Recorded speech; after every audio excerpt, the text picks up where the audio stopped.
I'm Caren Doyle. I am the owner of Ambit. In my previous podcast, we sort of listened to the hard numbers on South Africa's pay gap between men and women. And also then the next podcast, I talked about the policies that are there to protect equity or equality. And now we want to talk about the real hard facts about how to negotiate your salary as a woman in South Africa. So it's not only, or this session is not only about how to negotiate with employers, but also recruiters. It's really important to understand how to negotiate with recruiters because that's your first step in. There are many recruiters, and I'm one of them, that negotiate salaries on behalf of my clients. So that means there's no negotiation at the end of the process. It's all done upfront. And the reason we do this is to minimize the danger of losing a candidate at the end of the process when we start with that to and fro. And that's often where companies lose candidates because they now have counter offers and the recruiter is maybe not an astute negotiator and they haven't really dug into the figures with the candidate, and then we start losing candidates. So when we negotiate the salary right up front, everyone's clear on the number and there's no to and fro at the end. But that's sort of that's how I work. So, ladies, I mean, the hard fact is that men negotiate more and more aggressively and more clearly than women do. I hardly ever have a man in an interview say to me, whatever is market related, it doesn't happen. They say their number calmly and with conviction, and they generally go with a higher number because they know they're going to have to negotiate downwards. And they'll always motivate why they want that number, or generally they will motivate. So if they can bring exceptional value to the client, they will mention that. Women, on the other hand, we tend to wait, we soften, we accept. We've been taught, I think it's a cultural thing across all races. We've been taught not to push. We've been taught to sort of wait and be a little bit submissive, to accept what we're given. And sorry, but I think that's BS now. It's time that we move beyond that. It is time that we take what is ours, ask for what is ours, what is earned. We need to show our value and do it in a calm and very precise manner. There's no need. I think people often think that if women negotiate, they're aggressive. I think that is a misconstrued conception. And we can negotiate as calmly and precisely as men do and ask for what we are worth. So let me take you through the steps of negotiation. The first thing in negotiation is preparation. And I feel that this is where a lot of women lack. We don't prepare. That negotiation starts before you enter that interview with a recruiter, or before you enter that room or that Teams meeting with an employer. So, number one, negotiation is not an aggressive act. You don't have to prove your worth as a human being to anyone. It's not a personal attack. It's a negotiation. So you go into a negotiation calmly and with your facts at hand. And those facts are very, very important. And also remember that you're not going to win all negotiations. Negotiations have to be a win-win for both parties. There's times when it's better to walk away, and you'll know when to walk away and do so with grace. Sometimes there might be something better waiting in the wings, and I think you need to trust your gut. I don't think we trust our guts enough as women. We tend to second guess ourselves, and I can do a whole podcast just on trusting your gut. So to prepare, we need to do research. And we all have AI and ChatGPT, etc. now. So getting an overview is pretty easy these days, but ensure that you prompt properly. AI can be biased, so ensure that it is not biased.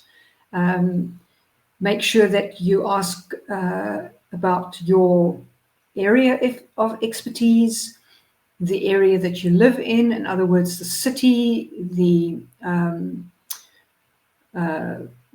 province. You know, Gauteng versus Cape Town is different. Gauteng versus Durban is different. So just make sure that you prompt it properly. And you can also use Glassdoor, PayScale, Career Junction, as you heard during my podcast with Paul Byrne from who heads up Career Junction and PNet and those platforms. They have wonderful data. And so do your research very, very thoroughly. Look at, even go in and look at adverts of similar roles for what you're applying for and see, make sure that they're in your area and at your level. So do your research. And please, when you are asked what salary you're looking for, please, please, please do not say market related. Market related, honestly, can be as long as a string. And it really doesn't tell us anything, you know, as recruiters or as employers. We want people who are decisive, right? We want women who are strong and decisive.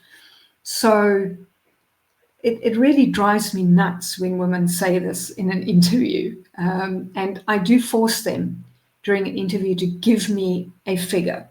So do your research, know your worth against that research.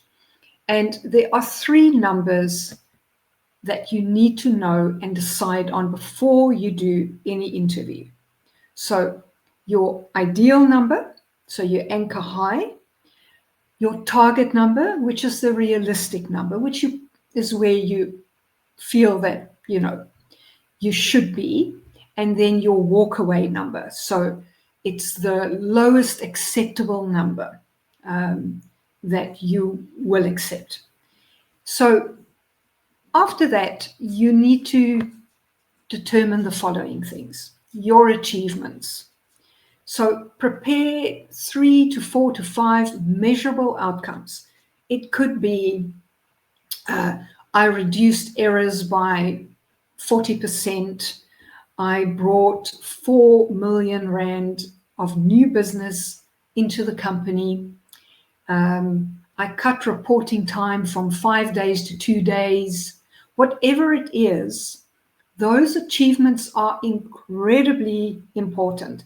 And again, I can do a whole series of podcasts just on writing your CV, because people do not put their achievements on their CVs. And those are vital. Ladies, please, please, please. You're not bragging, you're just stating facts. So whether you want to do it as a separate heading on your CV or as part of each job, whether it's at the top or at the bottom of that job description, please state your achievements. If you don't have any in that one particular job, it doesn't matter. It doesn't matter. But please state your achievements. because those are the deal breakers. And that's what we look for when we want effective and great people in our client companies. Now, the other thing I think that women, again, don't do is to practice their delivery. As a recruiter, I'll tell you this, many years ago, I was trained in American system of recruitment, and we had to train with a mirror in front of us. Why? Because we needed to see what we look like when we talk to people. And it's very, very helpful. So go and stand in front of a mirror. It's going to be awkward, but the more you practice, the more natural it becomes. So say your number out loud. No softness, no I'd just like, or maybe, or if possible, I'd like. None of that. Or, God forbid, whatever is market related, just say the number. I would like a salary of, and say your number. Calm and clearly. Now, timing matters. If you're asking for a raise in your current role, don't ask in the middle of budget cuts or a crisis or a management restructure. Ask after a strong performance review or after people have noticed your achievements. Prepare again for that. Go in with your evidence and prepare. Again, prepare in the mirror. Prepare. Also, go in with the right mindset. Always expect resistance. When it comes to salaries, no one's just going to say, oh, yes, of course. Prepare for resistance. That's normal. Being assertive is not being difficult. Also, know the difference between assertive and aggressive.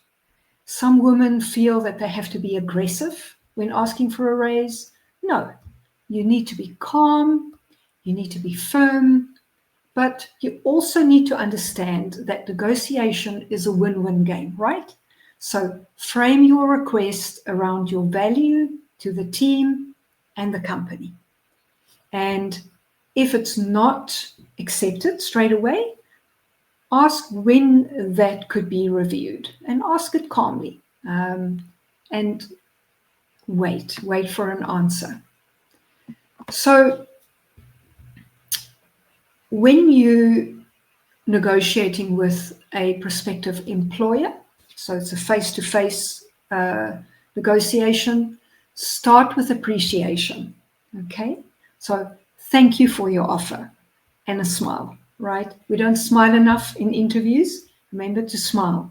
It really creates a lovely impression. Of course, don't overdo it so that you look manic, but smile and say thank you very much for your offer, and then anchor your request.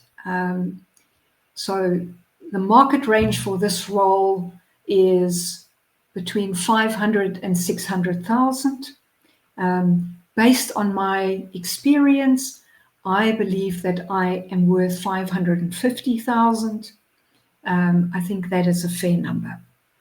Then link that ask to a result.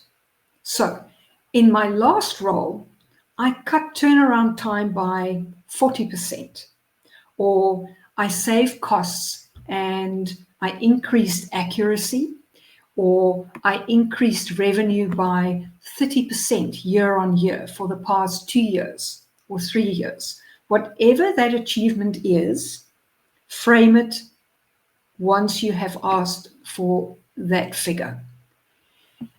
Then, ladies, this is probably the most important part of negotiation. Once you've stated your number and you've anchored it with evidence, stop talking. Zip it. Keep quiet. Shut up. Do not talk. Okay?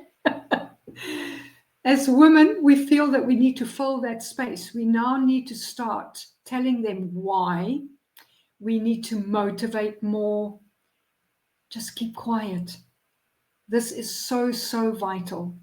And let me tell you, men are very good at this. They say their number and then they keep quiet. And they wait for me or for the employer to then start talking. Okay. So please, that is very, very important. State your number, anchor it with evidence, and then wait. Be quiet. Then you might get pushback. They may say, well, this is our budget. We can't go higher than 530, or whatever the number is. Don't end the conversation there. Look, and you need to prepare for this beforehand. Look at what flexibility you have. So say something like, if the salary is capped, can we maybe look at professional development support? Or could you maybe give me more leave days? Are there any bonuses? Maybe there's a medical aid contribution that could be given. Or is there working hour flexibility? So look for a win-win again. Look for some flexibility and, just always try and frame it as a win-win. So if I'm at this compensation level, it allows me to deliver at full capacity and focus on achieving X for the business, or whatever you're going to frame it around. But do it calmly and be prepared. You never probably going to just get the number. You might have to negotiate. So make sure that you're well prepared, and then also know your alternative, right? The other thing, and you only do this when you genuinely have these. If you have other offers, you could use those offers as a negotiation tool, but you've got to be very, very, very careful, right? So we don't want to feel that we're being played in a negotiation as a recruiter or as an employer. So you could say, Caren, I have 2 other offers at 550, but I really want to work for this company, and then name the reasons why, right?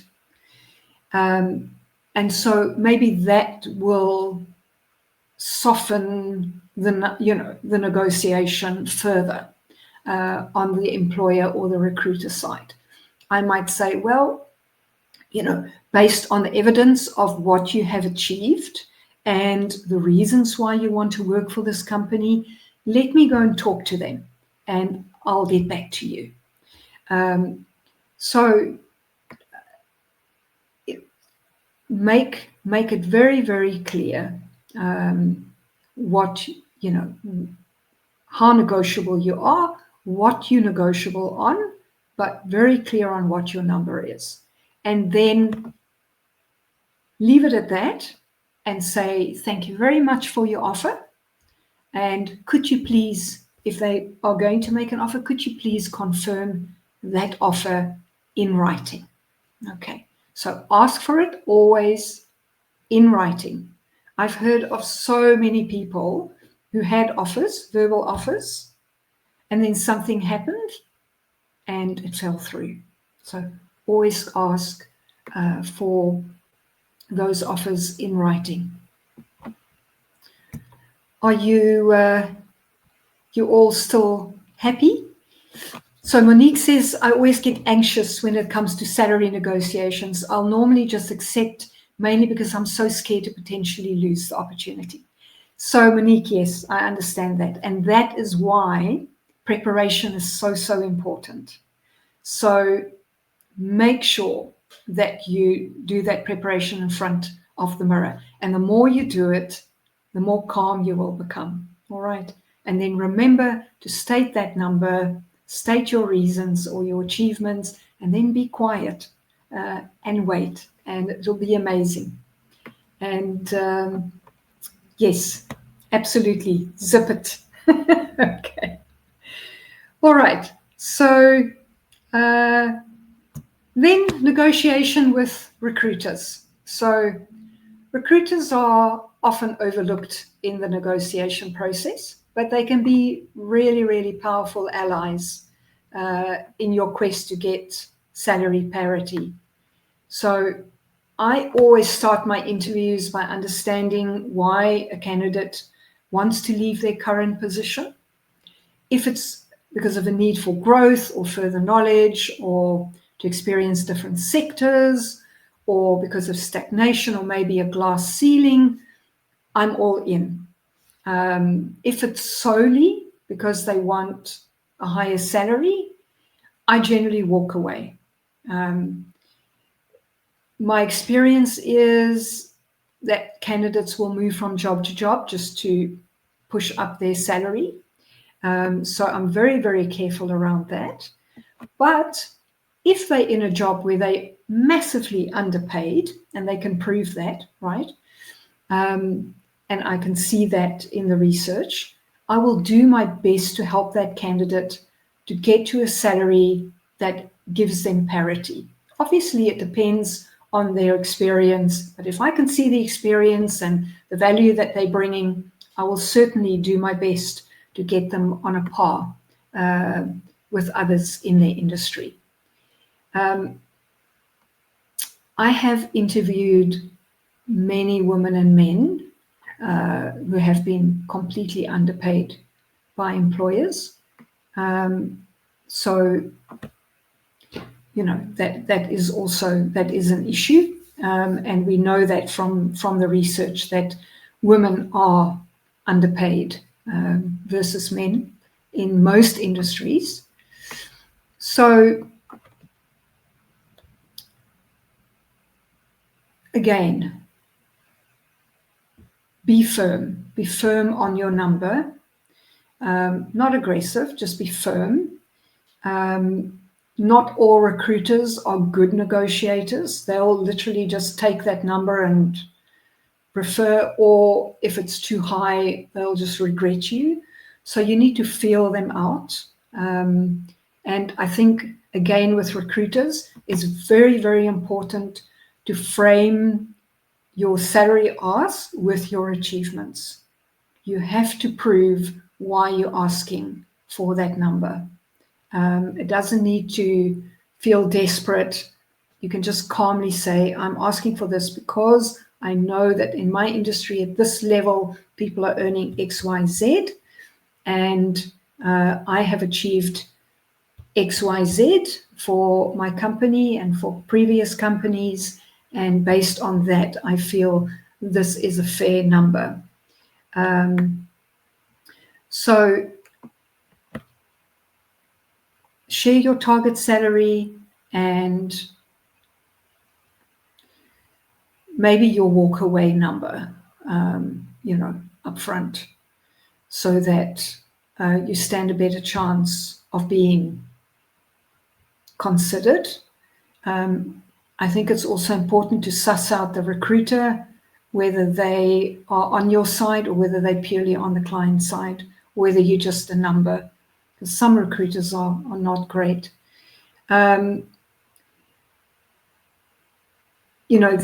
other thing also that can be very irritating for a recruiter is if I have negotiated a salary with you in the interview, I then get you an interview with my client, and now you go in at, they ask you what you're looking for, and you go in at a higher number.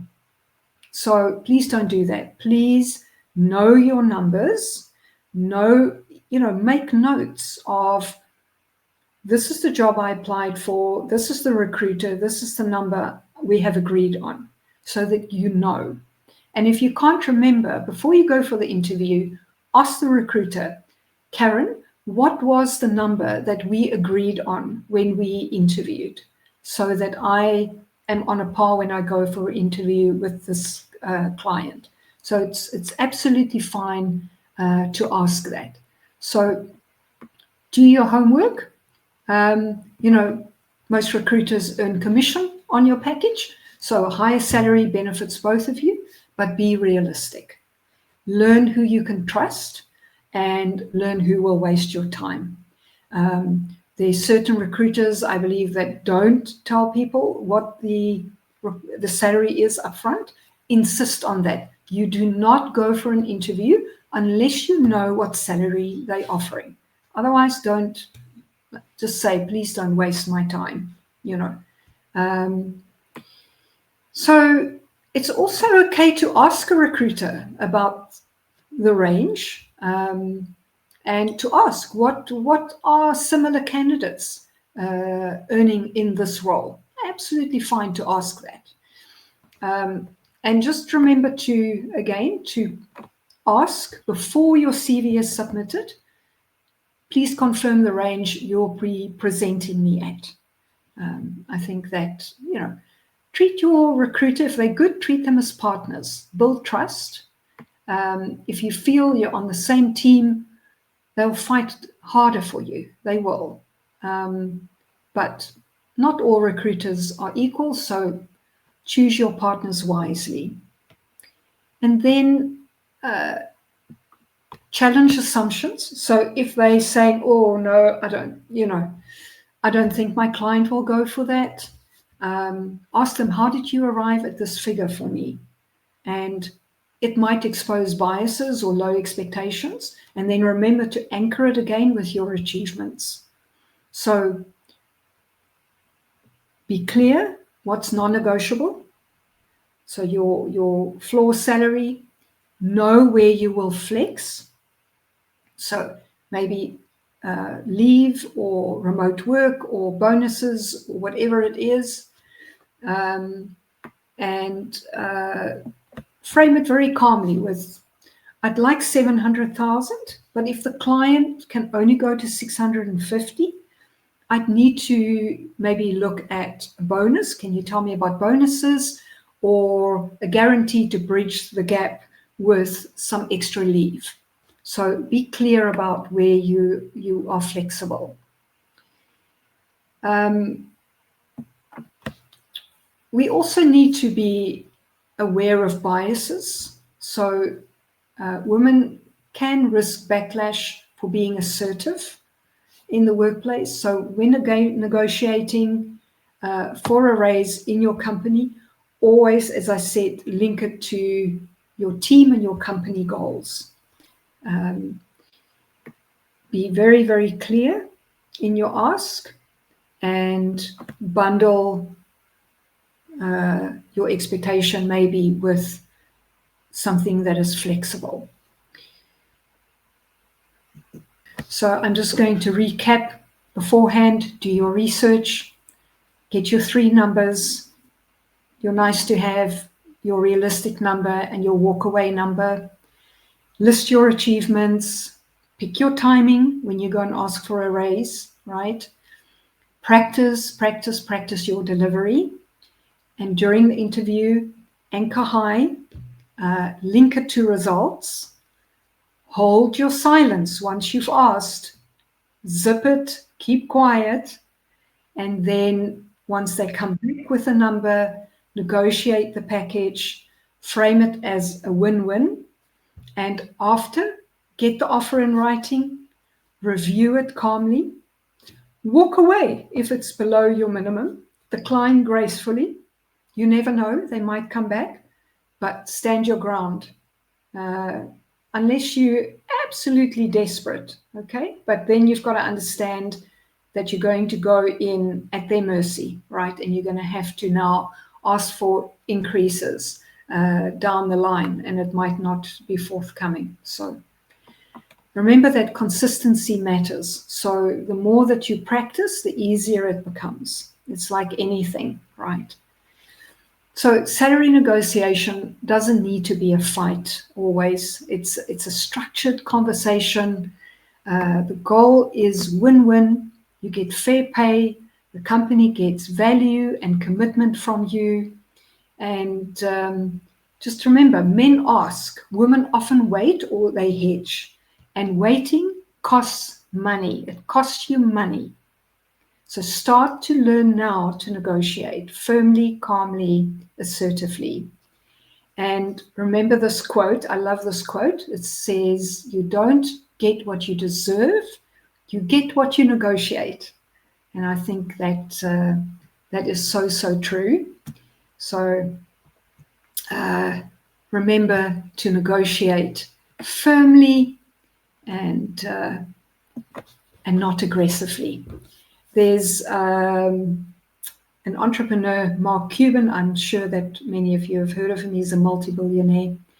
And he always says that the best deals leave both sides a little unsatisfied. It's a win-win beats a win-lose, so both parties should not get exactly probably what they want, but close to. And he also says that, karma catches up. So if you try to make somebody lose, you'll lose too. So don't be aggressive. Don't fight for that absolute last cent. See if there are other ways that you can win in terms of leave or training or whatever it is. And finally, put yourself in the client's shoes. If you don't understand what they want and what their perspective is, it's impossible to negotiate. So be open, listen, and if you need to negotiate a little bit around your comfortable number, that will give everybody a win-win.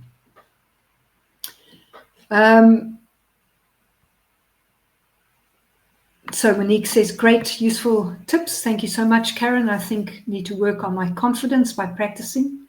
Absolutely. So get that mirror out and start practicing. And Zoe says, would be great to have you as a resource to reach out to when going into a negotiation. Absolutely. I am always here. If you need 5 minutes to do, just bounce it off, absolutely, I'm more than happy to help. So ladies, we've been going sort of for about 30 odd minutes. I don't want to take more of your time. If there are any other negotiation techniques that you want me to focus on, please ask. Zoe also says some recruiters don't play open cards, and you go in not knowing what is appropriate to ask for. Absolutely, and that's why you need to be firm with recruiters, not aggressive, just firm to say, please, can you tell me what the salary on offer is? I cannot engage or go any further in the process unless I know what the number is. So be assertive. Don't let them bully you. Unfortunately, in my industry, there are many people who have not been properly trained, who are very aggressive. They're only in it for the money. They are desperate. Some of them, they're only earning commission. They don't earn a salary, whatever it is. And so, it is what it is. So just be firm, be kind, always be kind, and walk away, if you need to. There will be other roles. You are worth so much more than having to scrabble for what you're not worth. So remember to write down your achievements, and those achievements, please, please, please put them on your salary. I would love to do a podcast just on writing CVs. I don't know if people, there's so many courses, but people don't seem to get it. I'm talking about from junior right up to executive level, where I look at CVs and they are appalling. They're absolutely appalling. So let me know if you want me to do a podcast on that, and I will certainly do my best. So thank you, ladies. Thank you for joining me. I appreciate it. And if you need to get hold of me, my contact details are in LinkedIn. You're welcome to reach out and have a chat. Thank you again. And I will post this video in YouTube. So if there's anybody that you know that you want to watch this podcast, please refer them to my YouTube channel. All right. Also, maybe subscribe to my YouTube channel, because I will be doing more podcasts, and it would be lovely to have you there. Thank you again, and have a wonderful, wonderful day. Take care.